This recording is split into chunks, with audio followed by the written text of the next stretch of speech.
আমি চলে এসেছি আমার প্রতিদিনের মতন আমার রান্নাঘর নিয়ে। তা আজকে রান্নাঘরের মেনু থোড়ের ঘন্ট।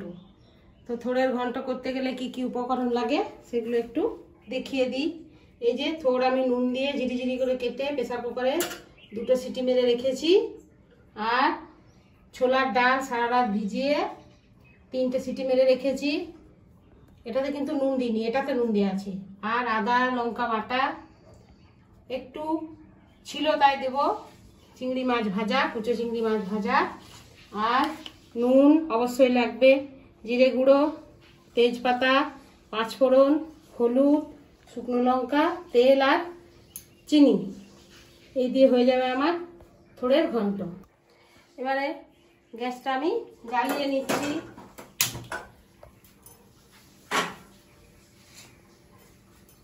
কড়াইয়ে তেল দেব। এই যে তেল দিচ্ছি, খুব কমই তেল দেব, খুব একটা তেল আমি দিই না রান্নায়। এই যে দিলাম, সঙ্গে একটু পাঁচফোড়ন আর শুকনো লঙ্কা ফোড়নের জন্য দেব।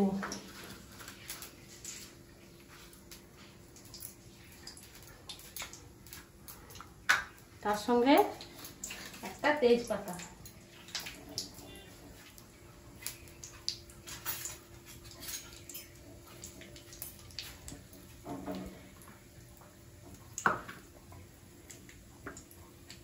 এবার তেলটা যাতে ছিটে না আসে তার জন্য একটু হলুদ দেবো। আমার ননদ আমাকে এটা কমেন্টে বলেছিল, আমার ছোট ননদ, তার জন্য আমি একটু হলুদ দিলাম। এবার আমি আদা বাটাটা, আদা লঙ্কা বাটাটা পরিমাণ মতন দেবো। এতটা দেওয়া আছে, এতটা কিন্তু দেবো না। তার সঙ্গে এই জিরে গুঁড়ো একটু দিয়ে দিলাম। এবার আমি মশলাটা কষাতে থাকবো, জিরের গন্ধটা যতক্ষণ না যায়।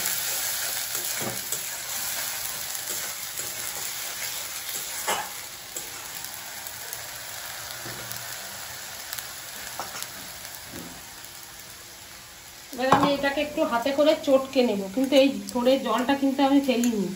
থোড়ের জলটাই খুব উপকার, থোড়ে প্রচুর পরিমাণে আয়রন থাকে, মহিলাদের ক্ষেত্রে খাওয়া খুবই ভালো। তাই আর এই যে থোড়ের মধ্যে থোড়ের তো কোনো নিজস্ব কোনো কি বলবো, খুব খসখসে হয় থোড়, তার জন্য একটু ছোলার ডাল আমি সেদ্ধ করে রেখেছি। এটাকে নিজে হাতে করে পিষে দিলাম, চটকে দিলাম। এটার মধ্যে একটু নুন দেব,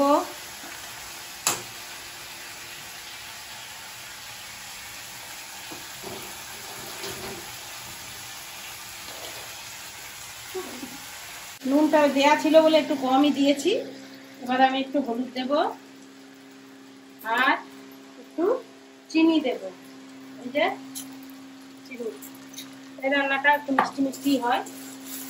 আর আমার কমেন্টগুলো খুব ভালো লাগছে বন্ধুরা, অনেক লিঙ্কে কমেন্ট আসছে, এমনি অনেক কমেন্ট করছো। সবাই শেয়ার করে দিও প্লিজ নিজের নিজের বন্ধুদেরকে। আমার অনেক বন্ধু চায় আর সাবস্ক্রাইবটাও তার সঙ্গে করে দিও। এবার আমি এই যে থোড়ের এই সেদ্ধটা দিয়ে দিচ্ছি।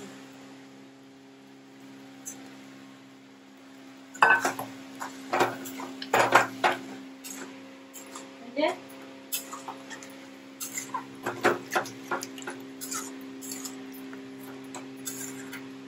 তার সঙ্গে আমি এই যে কুচো চিংড়িগুলো ছিল দিয়ে দিলাম।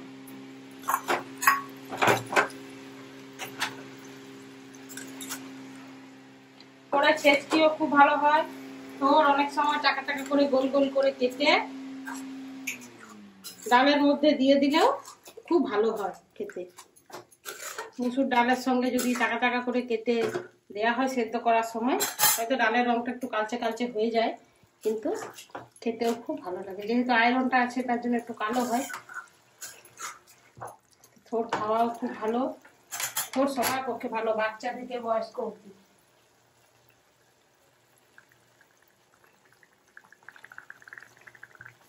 এবার আমি ছোলার ডালটা মধ্যে দিয়ে দেবো। তার জন্য একটু আমাকে একটু গরম আছে, ওই যে হাতায় করে একটু আমি মেরে দিচ্ছি। এটা দিলে কি হবে, এই যে একটা থোড়ের যে একটা খসখসে ভাব সেটা ঠিকঠাক হয়ে যাবে।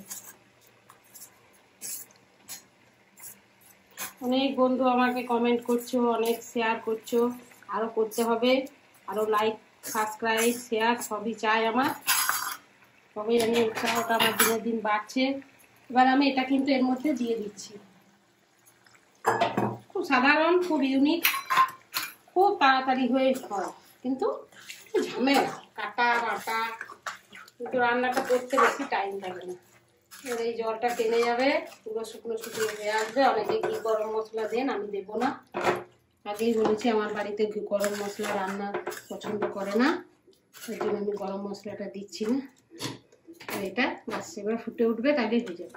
হ্যাঁ, এবার আমার তরকারিটা জলটা শুকিয়ে এসছে, এই যে এবার আমি নামিয়ে নেব। অনেকে ঘি দিতে পারে নামাবার সময়, কিন্তু আমি দিচ্ছি না। আর ঘি গরম মশলার গন্ধটা বাড়ির অত পছন্দ করে না সবাই, তার জন্য আমি ঘিটা দিলাম না, কিন্তু তোমরা ঘিটা দিলেও দিতে পারো। তাহলে বন্ধুরা লাইক কমেন্ট সাবস্ক্রাইব করে দিও।